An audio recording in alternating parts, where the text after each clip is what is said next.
What's going on, everybody? Welcome back to the show. I'm Jeremy Miller. I'm Dallas Darrell. And we are the Betterment Bros.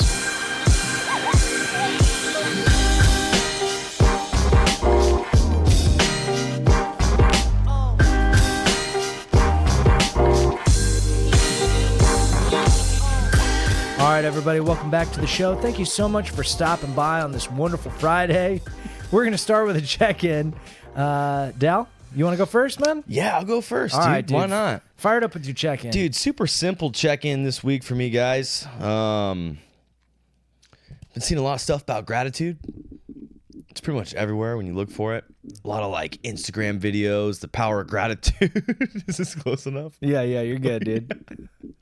I don't know if you're like signaling to like bring it closer. No, man, you're good, like... dude. No, I didn't. That was literally just me doing it. Yes, yeah, okay. What happened was I was moving the mic closer to my face, and Dal was like, "Oh, am I thought it was up, like or? a straight signal, you know, like when someone's got food on their face, give them a little give one them a of little these. like, hey, you got food on your face, Yeah, bro. a little something right there. Yeah, but anyways, you're checking in. Anyway, I'm checking in, dude. So basically, my 2-minute takeaway was just kind of being grateful for getting to wake up. And I don't know. I think that perspective of getting to wake up, and my dad used to always say, after you wake up, everything else is just a bonus. So that was pretty cool. Yeah, pretty heavy, dude. You know, he's like, after you wake up, like if you get to wake up, like everything else that happens, positive, negative, bad, good, is a fucking bonus because we didn't know it was coming. Dude. And so when you look at it like that, you change your perspective like that, you reframe it, you switch it up like that, dude, it's no matter what happens, it's good enough. I love it. You know? So I've been doing a lot of that. Last week I kind of talked about using the gratitude journal, waking up in the morning and things like that. I feel like I stayed pretty true to doing that throughout the week, which was cool. But then another thing is like the perspective of not like why do I have to do this, but why do I get to do this? And it's kind of like my way of doing that is the what I just said, right? Of like everything else is just a bonus. Like I already woke up, so now I get to do all these things no matter what they are because I didn't expect to. I didn't know this was coming. Right. It's kind of like looking at every day like a gift, every situation as a gift. And that's been super helpful for me throughout the week. Not that like I'm not the type of person that needs that. I feel like I wake up kind of in that area, like just super pumped, excited for the day. Probably because I've been doing it for so long. But like I can remember Monday getting to work. You know, everyone's like, "Oh, it's Monday. Fuck, what are we gonna do?" Like, it's like Monday. Like they create that like Monday has to be a drag. You know? Yeah. See our last episode. Yeah, exactly. Like starting the day off wrong, dude. Yeah. And it's like, no, like you get to be here. You get to be at work. You get to get paid. You have a car. You have all these things to get there. That's fucking cool. Yeah. You know, so I think just being able to carry that perspective throughout the whole week's been clutch, dude. Yeah. It's been a sick takeaway.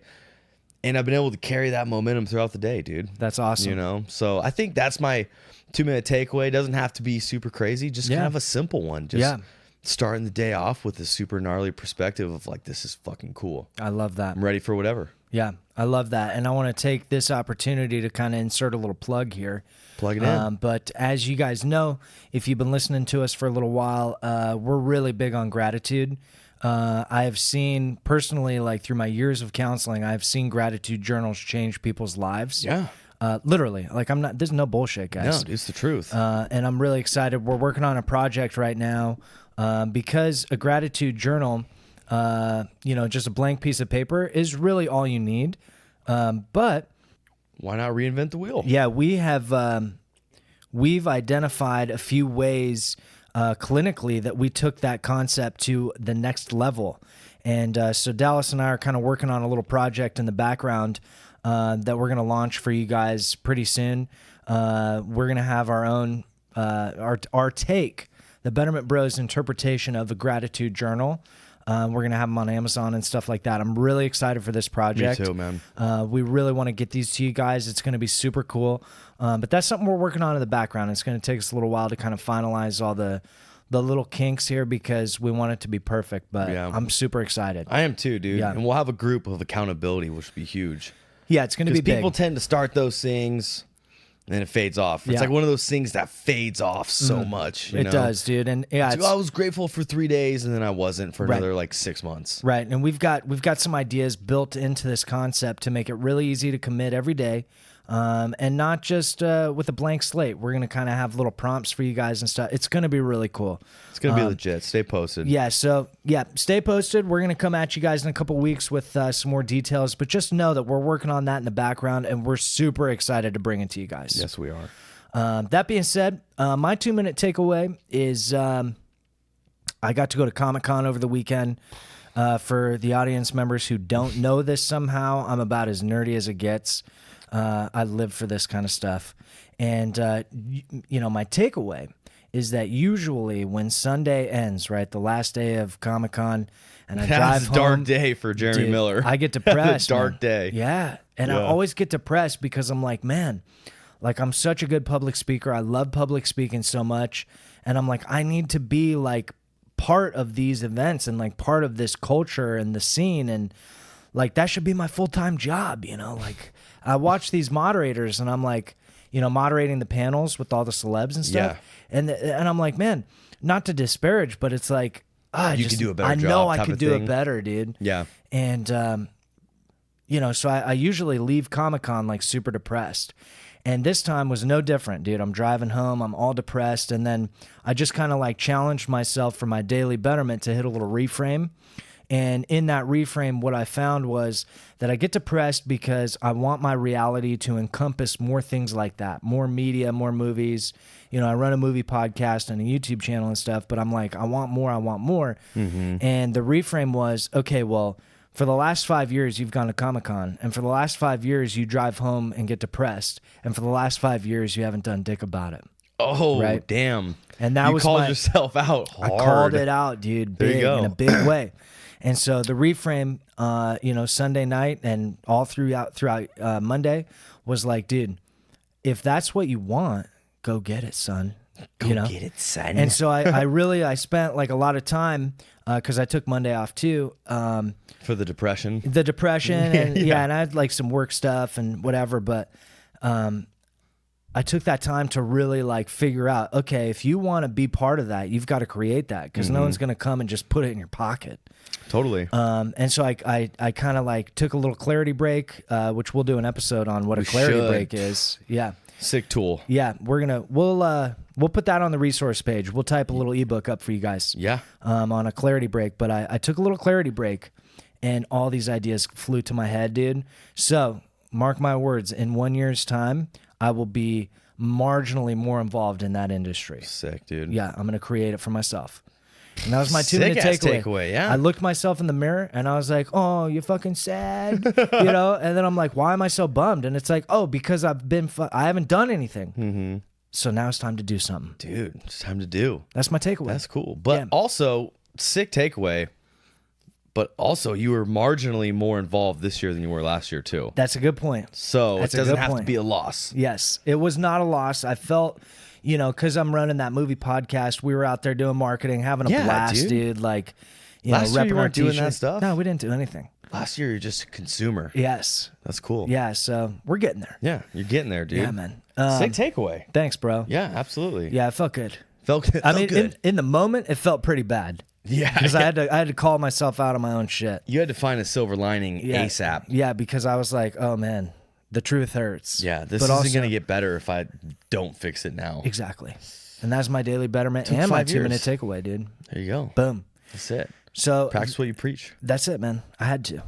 So that being said, let's jump into the funny situation of the week. The funny situation. You got to crack this one off because this is directly correlated to your life and your social media. Yeah, dude. So so check this out, guys. I am bringing the funny email or funny situation to this week's episode. This is a problem here. Yeah, this is a funny problem. So I posted on Facebook, right? First mistake. I finished Game of Thrones. Okay. Finally. And yeah, it's been a long run here. For a nerd to be that late on Game of Thrones, like, what the hell, dude? I knew I was going to love it so much. I had to prepare myself for like the fact that it was going to consume my life. Yeah. So I finally finished Game of Thrones, and I loved it, dude. I loved the last season. I loved the finale. I loved everything that happened. Me too. And I was like, you know what I'm going to do? I'm going to go on Facebook because I know Bait a lot some of people. I know people are mad, you know. And so I was like, you know what I'm going to do? I'm going to just go see. Like now I can know. Now you can talk about it. Yeah, why everybody's so upset, you know. So I posted. I said, hey, I finished Game of Thrones. I thought it was perfect. I loved every minute of it. I thought the finale was great. And what's your beef? You know, there you go. And within an hour, call out post, I had like 60 comments, dude. And so the funny problem, Dal, is that people really, really hated that last season of Game of Thrones. They did. And I posted on social media and it blew up on me, bro. That's the sitch. You're just trying to, that's the sitch. Yeah. Wow. What do you got, man? I mean, I think fortunately enough, I was able to filter through some of those comments, which was super fun. Because you and me we've obviously talked about Game of Thrones quite a bit. We share the same opinion that it was perfect, dude. Yeah. You know? And I just, I think the funny part about it is that people hated it so much. Yeah. And, you know, I've been saying it from the moment it ended that people are just upset it's over and they're trying to find a reason they're upset. Yeah. Like, dude, we're all upset that it's over, but we don't have to degrade the show and the producers and the experience of watching it. Yeah. You know? Yeah. So it's like one of those things where like, yeah, I don't know, dude. It's an experience, you know, and I don't get why people are, you know, and you could feel free to leave your comments on how you guys feel about Game of Thrones, the ending, the season finale, and, you know, without spoiling it, of course. But yeah, man, this shit was perfect. Yeah. And here's what we're going to do. I don't know if you guys, okay, let me rephrase that. I know that not everybody listening is following us on Instagram because we have less followers than we do downloads. Very true. Very true. So I want everybody listening, go follow us on the gram, okay? Right now. And I'm going to put a post up, okay? It's going to be a picture of Game of Thrones, all right? And I'll caption it, Jeremy and Dallas love Game of Thrones. Why didn't you? And you guys hit us with your comments. Listen, I didn't fight with anybody on a Facebook. It's very, very PG. Yeah, very PG. Like, hey, I get that. You know, like the Star Wars Episode 8 pretty much ruined my life for a year. Okay, dude, that was the Great Depression in your life. Yeah, dude. I know what it's like to hate something, but also like it's a fun conversation. You know, so it was a funny situation. It was fun to talk about. And what I'm also going to do is I met this woman coincidentally at Comic-Con. Excuse me. Her name is Dr. Janina Scarlett, okay? And she is a licensed therapist, and she does what's called superhero therapy. No shit. Yeah, dude, and it is awesome. It is so awesome, especially for kids, right? It's like embodying traits of superheroes to improve your own life. Dude, damn. It's sick, right? How pissed were you that you didn't coin that? When I met her, I was like, oh my God. This is what I should have been doing all along. Yeah. Yeah. But I met her at Comic-Con a couple years ago, and she runs a podcast, right? And it's like the psychology of blank, right? And it's like of Harry Potter, of Star Wars, of all this stuff. And she actually did an episode, okay, on why characters in Game of Thrones did the things they did in the finale. I'm trying not to spoil it for anybody. Gotcha. Well done. But the main, you know, some characters go through some shit that a lot of people didn't agree with. And she actually has a podcast episode of the psychological breakdown of those events. Wow, I need to hear that too. Yeah, and so I'll plug that on our resource page. Yeah, okay. Fuel the fire. Yeah, dude. So, and I'll also include it in the email blast. So if when you get if you're not signed up for our email, betterment-bros.com, give us your email address. I'll send you this podcast. It's awesome. Sweet. Yeah. Okay, so that being said, I don't think there's much more in the Game of Thrones. Yeah, no, it's kind of more of like a statement. Like, this is a funny problem we kind of experienced this week, you know, is that people just hate to hate sometimes, you know? And like, I love debating movies and shows. Oh, he does. Because the beauty of it is that, and I always say this to people I'm debating, is that nobody can be right and nobody can be wrong. Yeah. It's opinion, you know? Yeah. And it's what just you fun think of it doesn't make it right or wrong. Yeah, and it's just fun to talk shit on the internet, you know? That's true. Yeah. So that's that. Now, we're going to fast forward here to the serious email of the week. Super serious email. Yeah, we got a serious one, you guys. And you know what? Before we actually get into the email, the woman who wrote us, her name's Emma. And what I want to preface this with first is I really want to acknowledge Emma for writing us. I want to do the same thing, yeah. Everybody that writes us, you guys, like, look, it takes courage to come out with your problems, to air out situations in your life that are less than ideal. And it's a big deal. It's a big Huge deal. Writing us an email is massive. And I don't want people to think like, oh, like I'm writing the Betterment Bros, like, one of my problems, like, oh, that's no big deal. Like, no, it's a big huge deal to us. Yes. Yeah. Like when we read an email, and every email we've read thus far, from episode 1 with Ashley all the way through Steve, right? Like everybody, like every email means the most to us because it shows us that you want to improve your life, and it shows us that you have the courage to share your problems with people outside your tribe, and that means the world. And you should also know that that is a huge step for you as a person, and don't minimize it in your own life or your own mind either. Wow. Right. It's a big deal. Took the words right out of my mouth. Boom. If I was going to acknowledge Emma, which I did want to, Emma, if you're listening, which I hope you are, it's about you. I was going to say the exact same thing, literally verbatim. Yeah. Like, hey, first off, Emma, you're a badass. Yes. Second off, thank you so much for writing us. Yeah. Third, you're already doing better than I think you are doing. You're already taking action, and that's so cool. Yeah. And so you're on the right track. Let's dial this thing in. Yeah, let's do it. We're very appreciative of you taking time out of your day to let us potentially help you. So we appreciate that opportunity. That's we're not going to let you down. Yeah. That's what we're here for. Let's do this. So that being said, Emma, you're a badass. Let's dive into the sitch. Yeah. Okay. What's so funny? Oh, because I said dive in. Let's dive in. Yeah, I always say that. Okay. We're diving in. So I'm going to read this email. It's a long one. It's a long one and a lot of working parts. So let's go. Guys, I need some help, and there's so many places that I'm not even sure where to start. I need help creating functional boundaries with my newly separated spouse. After years of knowing about his sex addiction, chronic lying, and the fact that he has been sleeping with other people throughout our entire relationship, working with the therapist on our relationship, and continually being the one putting in the majority of the effort, I asked him to move out. Good for you. Good step. Excellent step. Very well done. Very difficult, but totally the right thing. Mm-hmm. My intention is for him to take some time to work on his mental health, and so I can decide if there's anything left for me in our marriage. He did move out, and I immediately felt a huge weight lifted off me. I'm having a hard time coming up with good boundaries, and I could use some guidance. We have small kids, and I'm their primary caregiver. It has always been this way. I am now also the one who has to answer all their questions, and it's heartbreaking and exhausting. Before the split, I would field questions and statements from the kids about, quote, why do I need to blank if dad doesn't? Or, dad is not the boss of me, he isn't even in charge of himself. Damn.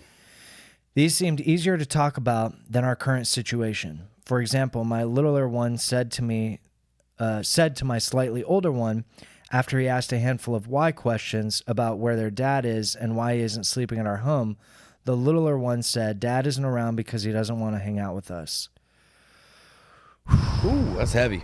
Brutal. Man, I can really empathize with that. I immediately let them both know that this is not true. Their dad does like to hang out with them, but he needs some space and some time to work on himself. Great response. Great response. However, he has always been more concerned with his phone than engaging with the kids, so I can easily see how they could feel like he doesn't want to be around them. Gotcha. Ooh, man. Phones, man. Yeah, so many layers here, Dal. Mm-hmm. This evening, I got a text asking if he could come help with bedtime, quote unquote, because he misses the kids. I said yes, but he didn't show up at all until about 20 minutes before they should be already asleep. He also gathered some tools and such, and I'm sure this was a self-serving drop-by. Like, I need to get these items, and if I show up late enough, I won't have to put much effort into interacting with the children. We'll see them just long enough to make myself feel better and still stay relevant. Oh, man. Okay. I'm dreading their questions and concerns once they wake to find that Dad isn't here anymore. I'm happy to clarify and give more details and appreciate any kind of direction you can offer. Thank you so much, Emma. Gotcha. All right. So we both took some notes, as we always do. We take notes. And I think it's important that we kind of come out of the gate. Full disclosure, we are not parents. Okay. Neither Dallas nor myself have children yet. Though both of our girlfriends would very much like to change that, I'm sure. And both of us know how to make them. Yeah. Very true. We've been practicing. Yeah, we've been practicing. For a while. So we don't have kids. However, we have both worked with so many moms and so many dads. Families. We've seen this exact situation enough to be able to shed a little bit of light. But without also overstepping. Yeah, we as don't, a non-parent. Exactly. And that's like one thing I want to be super clear about is that we don't want to overstep any lines ourselves and claim that we know what it's like to have a child, because we don't. Very true. But we do know an infinite amount about addiction and the effects it takes on the family system as a whole, especially with wives, husbands, kids, brothers. I mean, everybody, right? The disease, if you'd like to call it that, of addiction affects the entire family system, whether you want it to or not. Totally. And in ways, this situation is no different. Not at all. So yeah. Very similar in ways. Yeah, I think for me, a lot of what I'd like to address, Dal, are ways in which she can set boundaries.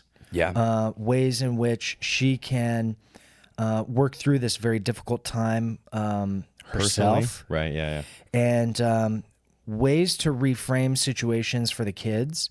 Yep. And then I think lastly is, we can offer some resources for the separated husband. Dude, absolutely. Yeah. I think that's the best way to take it. Yeah. So I want to kind of come out of the gate with actually that fourth point because it's very brief.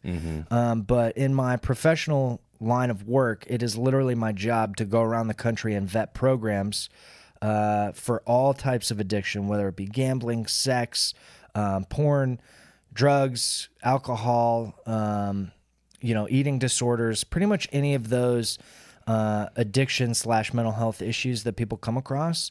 I have a massive network that spreads the continental United States. So what we're going to do is send a follow-up email to Emma with a few resources for the separated husband. Totally. Because it definitely sounds like he needs to get some help. Yeah, and it's a two-part problem, Yes. And obviously we're here to help Emma. Yeah. But in giving her some options for him as well, it should help with him. Yes. The whole situation. Yes. And so we kind of wanted to get that out in the open, that in our professional experience, sex addiction is often looked at as like this taboo thing, like even more stigmatized than heroin and crack and meth and all that kind of stuff.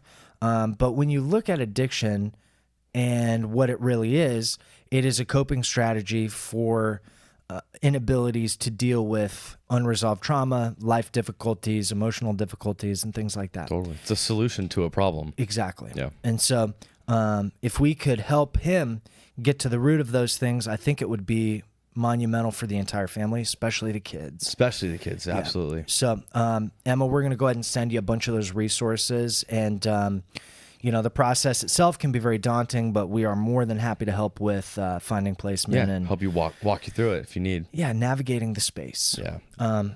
So that being said, I think a good jumping off point now would be boundaries. Boundaries. Yeah. What do you think?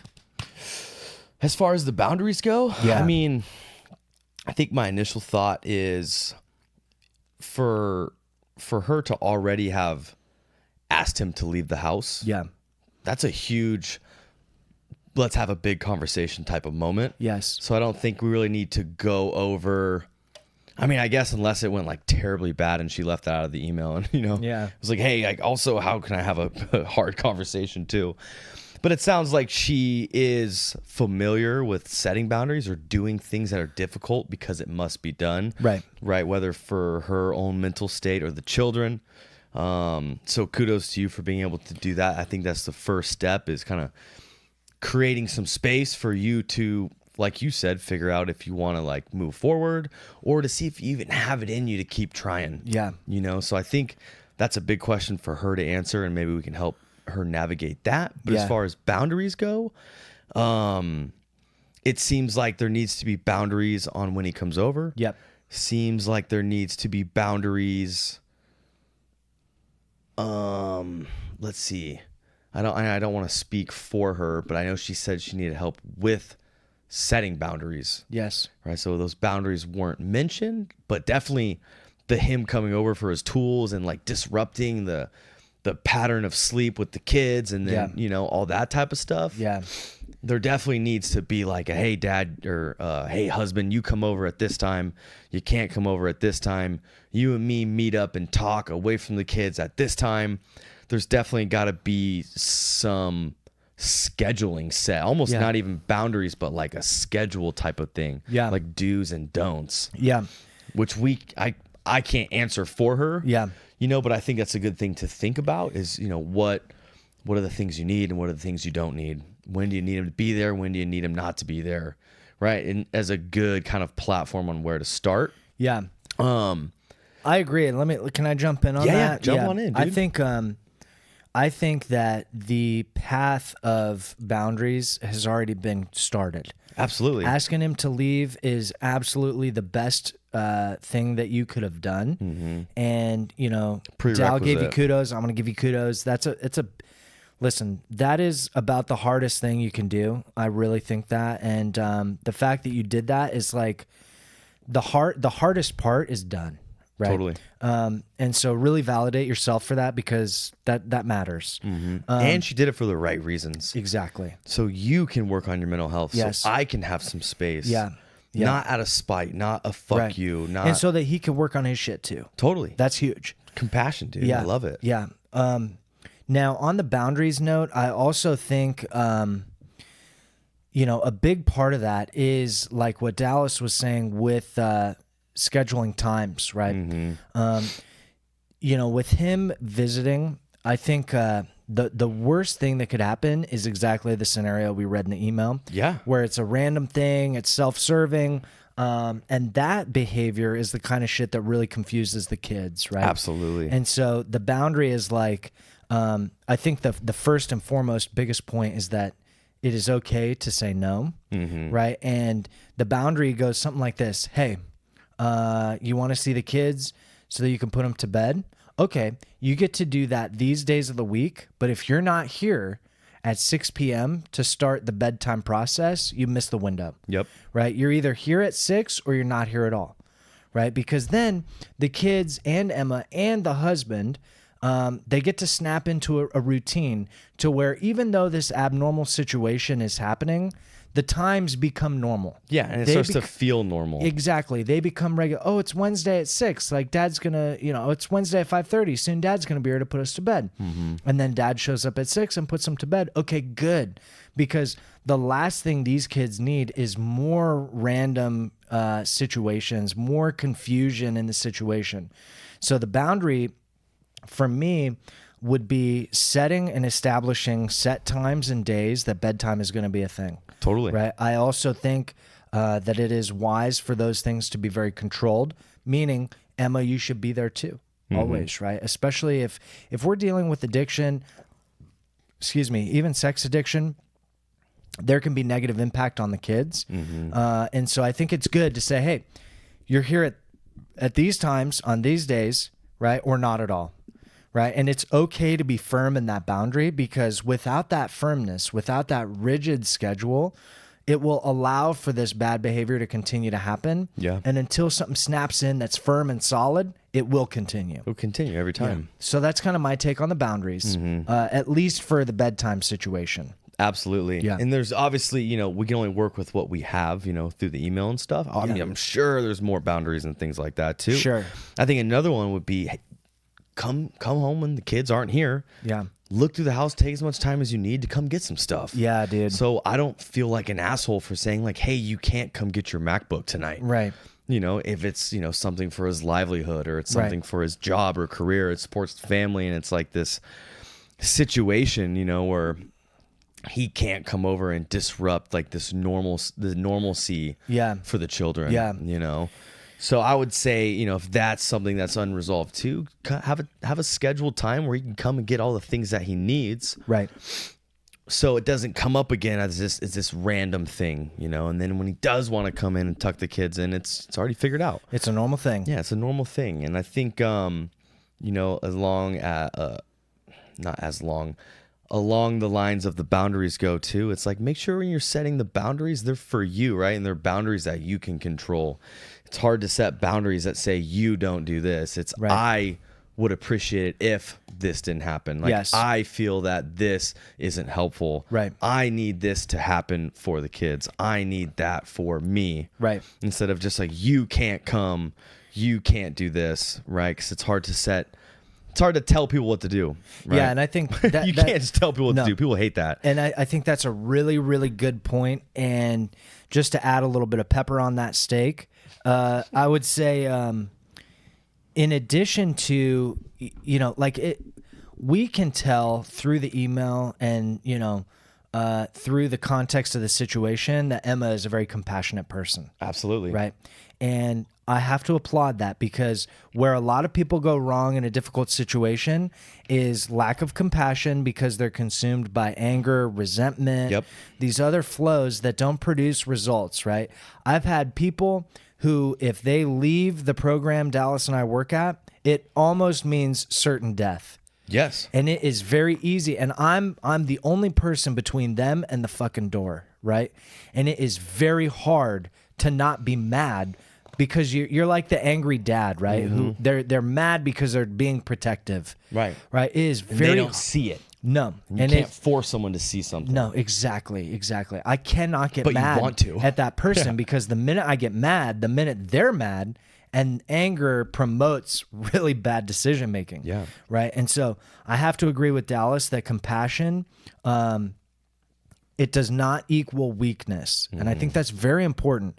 You can be compassionate and strong at the same time. Yep. I would argue that compassion is strength. Yeah. If I can look someone in the eye compassionately and say, listen, I don't want you to make this decision because I don't think it's the best decision for you to make, right? And I care about you and your future. Yeah, exactly. I care too much to just stand by while this happens. Do nothing, yeah. That goes a lot farther than, dude, don't do this shit. It's stupid. Yeah. Right? Like, which don't of those, do this or else. Yeah, which of those sounds better? Do you want to die? Yeah. So when you're talking with him, I think that is an important thing. And I want it to be so clear that compassion does not equal weakness. Yep. Right. Copy that. Also, a few episodes back, we talked about difficult coworkers, right? And it's like, yeah, you can either be part of the problem or part of the solution. And I think that being part of the solution for the separated husband is going to require a lot of compassion, even if that means the relationship doesn't work out long term, which we'll get to. Mm-hmm. Yeah. Yeah. Well said, dude. Yeah. Okay. Is there anything else you want to add as far as the boundaries go? Maybe when we email her, we can see kind of what boundaries she wants to set. Maybe we can help her create like a dialogue. Yeah. I'm like, how do you want to say this? How do you want to deliver this? I like that idea a lot. And I think for me with the boundaries, let's segue into the addiction aspect. Totally. Because that's where a lot of these boundaries are going to come in.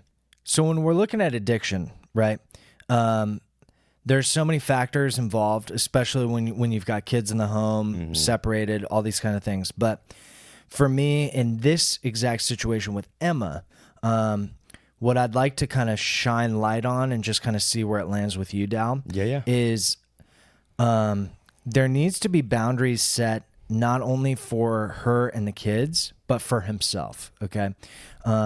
And I'm generally against ultimatums in most situations. That's right where my head went. You know, I was like, "Do you mean ultimatums, yeah, Jerem?" I'm generally against them.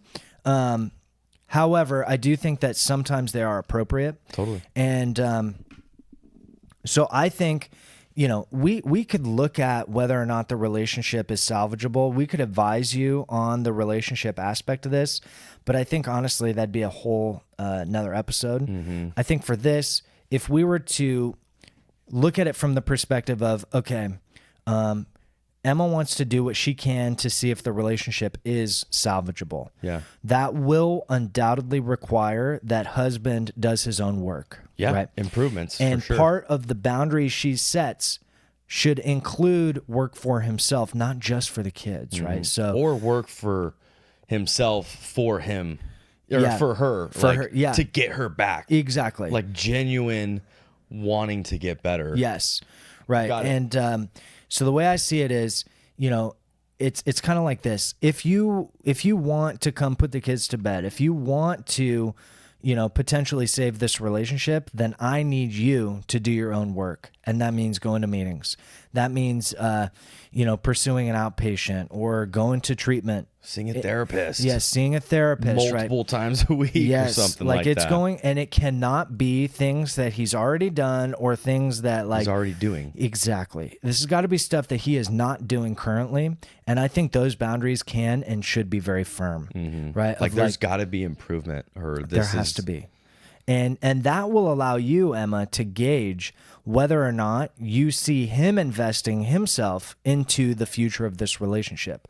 And if you give that a month, let's say, and you see no shift, it'll make your answer a lot clearer, I think. It will, totally. If you see a big shift in a major way, then you make him do it for 12 months straight. And if at the end of 12 months you feel like, hey, this is really turned around, okay, cool. But what I do not recommend is giving it just a month of good behavior. Anyone can do anything for 30 days. Exactly. And so I really, that's kind of my opinion on the boundaries with addiction. Gotcha. And then also we'll throw in resources like I mentioned. Totally. Yeah. What do you got on that, Dal? Well, I mean, obviously I agree with all the points that you said. Ultimately, I think what you said kind of answers the question of like, is the relationship salvageable? Yeah. We're like, if that's the question, I know that wasn't the question you were like trying to answer for her. Right. But I think that him doing his own work, making major improvements on himself and showing that that's actually taking place. Yeah. Coupled with her being very independent and doing her thing and her own self-care and her own, personal work, whatever that may look like, which we'll probably get into that. Yeah, we'll get into that. I think with him working on himself and her working on herself, it will paint a way clearer picture that only she can answer, yes. right? Like we can't answer if this is worth your time or salvageable for you. But if he does his part and you're doing your part, I think what Jeremy's saying of the answer being crystal clear, it will be. Yes. So I don't think there's any other boundaries that need to be set or ultimatums that need to be set other than what you said. Like there needs to be improvement. Like if nothing changes, nothing changes. Right. So Emma, my question to you is what do you need to see change? Yeah. Right. Is that like more commitment, like more engaged parenting on his side? I think it's definitely some of that. Definitely she some mentioned of that. With the phone. The phone thing. Yeah. And I being more reliable. Yes. Right. When you say something, fucking do it. Yeah. Yeah. And I think it's okay for you to say stuff like this where it's like, hey, bedtime is from 6 to 8. And if you're not there at 6, like you missed the window. There's no showing up at 7:30. Mm-hmm. Secondly, if you're here doing bedtime, you check your phone at the door. Oh, right. Like why do you need your phone at bedtime? Yeah. Right. Like, so if you come into the house and you're here to engage with your children, right, in a healthy manner, then we're going to put a basket by the front door and that's where your phone goes the entire time you're hanging out with your kids. Not a bad idea. Right. There's nothing that if your wife and your kids are right in your sight, then what the hell do you need your phone for? Mm-hmm. Right. There's no emergency that matters more than the 3 people you're fucking looking at in the room right there. Or the 3 people you love the most and you're trying to fix it with them. Yeah. Put your phone at the door, dude. Sorry, I just pictured. Drop your phone. I just pictured like if I had kids, and I'm on my phone. That's sad, dude. Totally. That hurts me. I agree. So put a basket by the door and check the phone. And you know what, Emma, do the same. Mm-hmm. Right? If lead by example. Yeah, and I think that would go a long way with engagement, because you're also training good behavior. Absolutely. Right, and saying that people aren't trainable is total bullshit. Mm-hmm. We are creatures of habit. So if you force a habit, if you snap something in like that, it will eventually just become lifestyle. Right. So I think that'd go a long way with the boundaries. That's a really good specific action that she could definitely do. Yeah, check the phone. Yeah. And I think just kind of, leaving that question open to her is like, what do you need to see change? Yeah. She knows the answers to that, Oh. And if you need help kind of filtering through that, dude, we're still here. Yeah. We're absolutely here to help you figure out what that is and how to do it. Right. But I think the answers got to come from you. You know? And I think a really effective tool that I've used with people, because it's really interesting, Dal, when you sit somebody down and you say, how many problems do you have in your life? They're going to tell you 10,000. Totally. I got 10,000 problems, right? And it's okay, here's a piece of paper, list them out. Mm-hmm. It won't fill the page. No. Never does, right? So Emma, you get duplicates. Yeah, oh, for sure. So in reference to Dallas's point with, what do you need to see change? I would pick your top 5 things. Right. The top 5 most important things that you need to see change. The must-haves. Right? Because anything beyond that, we're talking details, right? And anybody at any time can change 5 things, right? I'm not saying that's easy. I'm saying it's possible, right? So to help you answer that question that Dallas threw out there, get a pad of paper and write down the top 5 things in no particular order, just the most important ones. And we can help you formulate a plan if you need help with that. But I think if you get them on paper, that is so important. Not your phone, paper. Get it in the physical universe so you can see it. And that'll be a good launch point for you. Well said. Did that make sense? Made total sense. Okay, because get sometimes... a piece of paper and write down 5 things that need to change. Okay, cool. And go from there. Yeah, sometimes, dude, I'll go on a thing and I'm like, I don't know if I'm making any sense. Check this out. This is the craziest thing you ever heard all day. Yeah. Get some paper and write down 5 things. Okay, Emma? And you're like, dude, did that land? And I'm like, yeah, man. Yeah, it landed. Yeah. Fuck. Copy that. Yeah, man. I get it, though. I feel the same way. Yeah, and then I did have one more note I kind of want to throw out there. I worked with a woman in San Jose, and she specializes in child therapy. Sweet. And she had all these kids' books in there, and it made me think of Andy Frisella, right? The host of the MFCEO project. He writes kids' books, He writes kids' books, right? And have you ever checked him out? I haven't. Dude. So, are there swear words in his kids' books? But That'd be awesome. You can tell 100% that they are MFCEO. Yes. But anyways, that's a little bit of a tangent. But my point is that I met with a therapist in San Jose, and she writes a really wonderful blog. Okay, and I'll also send that in the email. But one of the things that she talks about a lot is, and just strap in. This starts off a little rough. Gotcha. But her whole thing is basically not feeling sorry for your kids, right? And she says, like, we were talking, because I am a child of divorce, right? We both are. Yeah. And we were talking about that, and she was poking and prodding because she's writing another book. Right. And she said that one of her biggest coaching points for parents that are co-parenting is not feeling sorry for your kids. And I was like, damn, that seems kind of harsh. Like, what if the other guy's an asshole? Right. Yeah. Right? It's like not the very compassionate approach. Yeah. I'm like, what? And but she made a really good point that I think is really applicable here. And her point was that if you create a culture in the home that is that of pity, right, it really encourages victim mentality in the kids. Wow. Right. And what happens is that eventually they latch on to the sympathy, right, because sympathy feels good. Oftentimes people mistake sympathy for compassion. That's why they chase sympathy, right? And so her whole point was, don't feel sorry for them, empower them. Right. I love it. Because the empowerment angle takes them out of victimhood, right? And she calls it like the Herculean model. Gotcha. Where it makes them Hercules. Hero, yeah. And so I don't know how that's going to land, but I think, Emma, you could kind of take that and adapt it to your style. And your kids better than anybody. And maybe just spotting certain areas where we could, apply that, temper that and apply that philosophy. I think that also goes a long way. Yeah, and that's definitely a good perspective that's probably, not offered as much. Where it's like, hey, they're, I think what my perspective on that is like, dude, we're not made of glass. Yeah. And either are your kids. Like, right. They're more than capable of getting through emotions and stuff. They just need guidance. Yes, and they need to learn that emotions are okay. And it's okay to feel certain things. It's okay to feel all things, right? And we don't run from our emotions, but we also, when you pity somebody, that instantly in your eyes makes them the victim. You are the receiving effect of something external to you, and I feel bad for that, right? And so it's a very natural human emotion. It's very compassionate, but I think that shifting more towards empowerment creates a much more confident environment in the home. Wow, nice. Okay, cool. Yeah, this therapist, man, we got really deep in it. Damn. We were talking about like my childhood and divorce and shit. I'm like, yo, I was here to network, and like all of a sudden we're talking about me. Dude. Yeah. I'm on your couch, but I'm not quote unquote on your couch. Yeah. So back up. You know? Man. But no, I love being on the couch. I just like to hear what other people say. Dude, that's badass. Yeah, but okay, so let's shift now to the most important part of the episode. Most important part. And that is your self-care, Emma. That is you. You. Both Dallas and I, we meet before we tape every episode. I can't believe I just said tape, dude. Yeah. God. You're getting old, dude. Dallas and I meet before we digitally record every episode.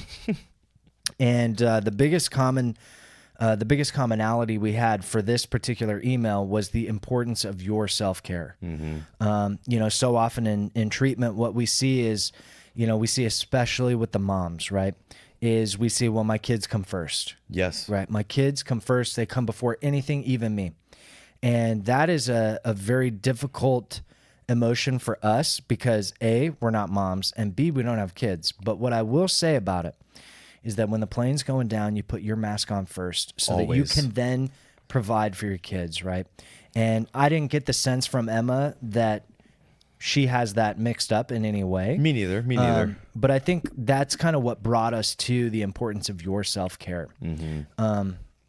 Yeah. No, I agree. I think that is, I think it's applicable for everyone, right? It's like, you can only control you. Yeah. Right. And you are in charge of your children for sure. But, obviously if you're not around, you can't be in charge of them or help them out. So, right. Or if you're in a weakened emotional state. Totally. Right. Absolutely. Because you're not taking care of you. Right. Yeah. And there was, that last little snippet where it's like she was starting to feel bad for him. Yeah. She kind of felt, not she, Emma, right? Emma felt a little bit bad for him. Like, oh man, maybe I'm making it too hard for him. Almost like, go sleep out in the rain, dude. Yeah. And then there's like that shame and guilt of like, fuck, I can't believe I did that. And the Q&A in your head, was that the right thing to do? Was it not? But I think bigger than that, right? Like if Emma, if you're taking care of yourself, I'm not sure if you exercise. I'm not sure if you go to support groups. I'm not sure if you go to, what was I going to say? Therapy yourself. I think you said that you guys have worked through therapy together, or to some degree of therapy there. I definitely would encourage to keep going for yourself. Yeah. Right. You need your outlet. If you're, you did say you're the primary caregiver of, your two children. That's a lot. That's a lot. Yeah. Right? That's a lot of things you're doing. Plus all of the relationship stress, like, relationships are one of the most difficult things to navigate. Yeah. I can only imagine parenting two children on top of that. And I can only imagine, feeling guilty for sending, maybe the person that you've loved for quite a long time away. On top of that the addiction issues. That is a lot of things to deal with at one time. Yes.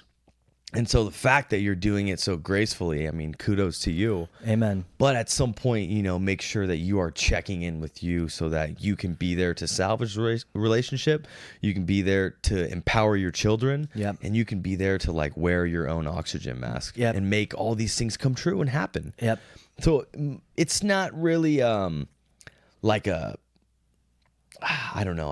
We're not trying to say like, make sure you're doing these things, but it's more of just like a push to keep pushing you in that direction. Exactly. Even though we know you're there just based on the actions you've taken already. Yep. But we're kind of just here to fucking validate it and say, dude, keep going that way. Yeah. Keep going that way. Exactly, dude. Well said. Beautifully said, man. I think, for me, like, the hardest part of, our job is not dealing with people who don't want to be sober. That's the fun part, honestly. Yeah. But the hardest part is when we have people come to us who have lost everything, right? I've sat with people who had a beautiful family. plenty of dough, great job, and it's all gone. And they look me in the eyes and they say, dude, I just want to give up, man. I don't want to do this anymore. Like, what's the point? Yeah. And that, dude, that's hard. Like, sitting with that is so hard. It's so heavy, because what I see is this unique, amazing human being sitting in front of me. And if only they could see themselves through my eyes, right? They would see that there is no way they should give up, right? And with Emma, what I see is this abundance of strength and confidence, and, you know, the ability to navigating the space of awareness. Asking your husband to leave the house, leave the children, because his behaviors are negatively affecting everybody. That is fucking hard. That's so hard. I can't even wrap my head around how hard that must have been. So difficult. And you did it. And I think that says so much about you, and, you know, the love you have for your entire family, him included. And the love she has for herself. Exactly. And I think it's so important that you know that at the end of the day, you are the most important person in your life, because without you, your kids do not have a mom, right? And I want you to take, if anything from this entire episode, this is what we want you to take, is that it is 100% okay to have asked him to leave. It is 100% okay for you to say, you know what? I've asked you to do these things and you're not doing them, and that's it. And I don't deserve that. And I deserve more Neither than that. do the children. Exactly. And the kids deserve more than that too. That is okay. I empower you to do those things. Dallas and I empower you. Absolutely. And you should empower yourself to do those things. And on the note of personal wellness, right? I can't for 1 second imagine the stress emotionally, physically, and mentally that this situation has taken out of you. But right now, this very minute that you're listening to this podcast, it is the most important thing in your entire existence is to take care of you, right? So like Dallas mentioned, like, therapy is always good. Talk therapy is awesome. There are so many different types of therapy out there. I personally have been really latching on to mindfulness-based therapy, mindfulness-based stress reduction. You know, if you guys have listened to the show, you know that we're big mindfulness guys. Big meditators over here. We like meditating. We do. And we're also big on physical fitness. And I think that that fitness, taking care of your mind and taking care of your body are the most important things. So you've got therapy. You can find a therapist in that niche of meditation and mindfulness. And they also practice. There are therapists that practice in this very specific situation of wives or husbands of sex addicts, right? Yeah. It is a very specific niche, and there are a lot of resources there. So my advice, if you do search, is going to Psychology Today. Yep. And you can put a filter on, and you could even search sex addiction, and boom, you'll populate your a list. zip code, yeah. Yep, and it'll populate Your a list. insurance, a little bio about who they are. You can email them right then and there from the website. Yep. It's like Craigslist for therapy. That's exactly But it's way more reliable. Yeah. You're not going to meet any therapist in a parking lot. No, yeah. And if they say their office is in a parking lot, do not meet that therapist. Okay. So therapy is awesome. I think getting into yoga, getting into fitness, whatever Getting kind of outside. Yeah, get outside. Did we ever talk about where she lives? No. Oh, okay. Gotcha. But that's okay. Okay. Yeah. Well, I when I say get outside, Yes. I mean, it was like, where does she live? Does she live by the beach? Does she live in the mountains? Does she live in the city? Does she live? I'll say this. Wherever you are, get outside. She lives in a very good place to be outside. Perfect. Then Okay, get so outside. I would recommend, my personal prescription is commit to at least 45 minutes of fitness every day. Every day. Okay. And it doesn't have to be lifting weights 7 days a week, but on the days that you're resting, make it active rest. Yeah. Take a 45-minute walk. Just get outside. Some sort of sport, Right. something recreational. Yeah. So get 45 minutes worth of fitness in your day. Okay. Get 15 minutes at least of meditation in your day. Get your gratitude journal every day. Let's also throw out, get your therapy once a week. There's also support groups. There are tons of support groups. I'm sure you know them. I'm sure you've Googled. And the biggest thing for me in this situation that we've counseled at work is that people are like, oh, I know the groups are there. I just don't like going. And I say, well, how many have you gone to? And they always say, zero. So go to the groups. A lot of them are very, very helpful. And the last thing I'd recommend for your self-care is hang out with your tribe. Get with people, get with your mom friends, get with everybody that supports you, and immerse yourself in that positive energy, because right now you need every bit of it you can get to push you through the darkness. And, you know, be resilient. And be resilient. Mental toughness, right? And I think that's kind of what I've got for personal care. Yeah, I mean, that's a pretty good list. Yeah, dude. And I think that's a great place to start, Emma. Yeah, it's a good starting point. And I think, like, if you take anything from this show, really, just take that you are doing the right thing. You're fucking badass, okay?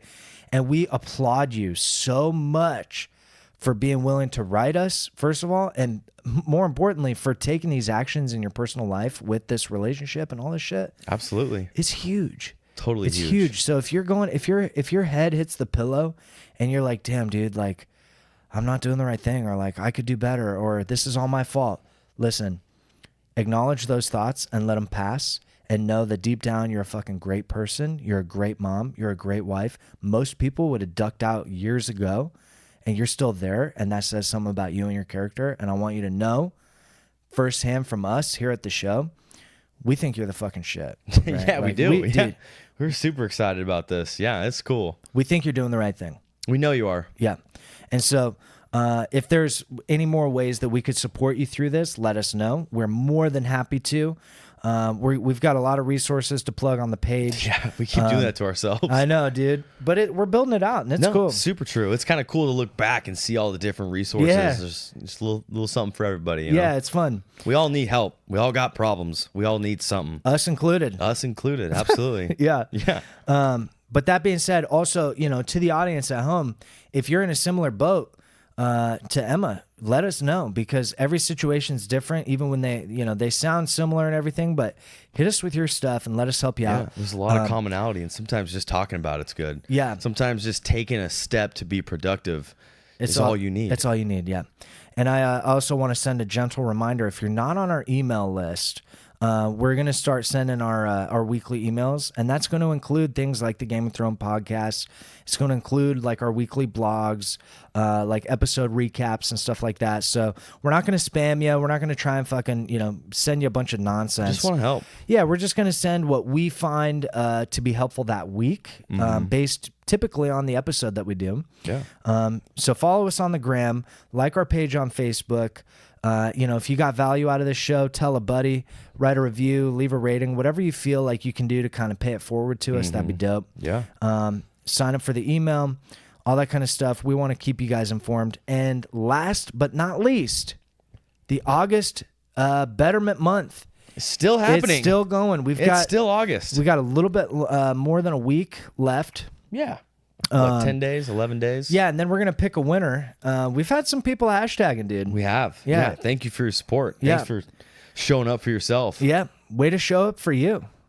But that being said, we are also, full disclosure, we have not done any video. We're trying to do video.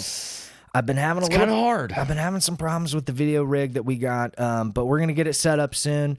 And when we're officially on the YouTube, I will let you guys know so that you guys can see what we actually look like while we sit in here sweating, talking advice with you guys. Yeah, it's hot. It's hot in here. It's hot. Yeah. Hot topics. That being said, I think that's all I got, Dal. You got anything, man? I mean, I think the last thing, Emma, you're a badass. We're super proud of you. You should be proud of yourself. You're doing the right thing, and your hard work doesn't go unnoticed.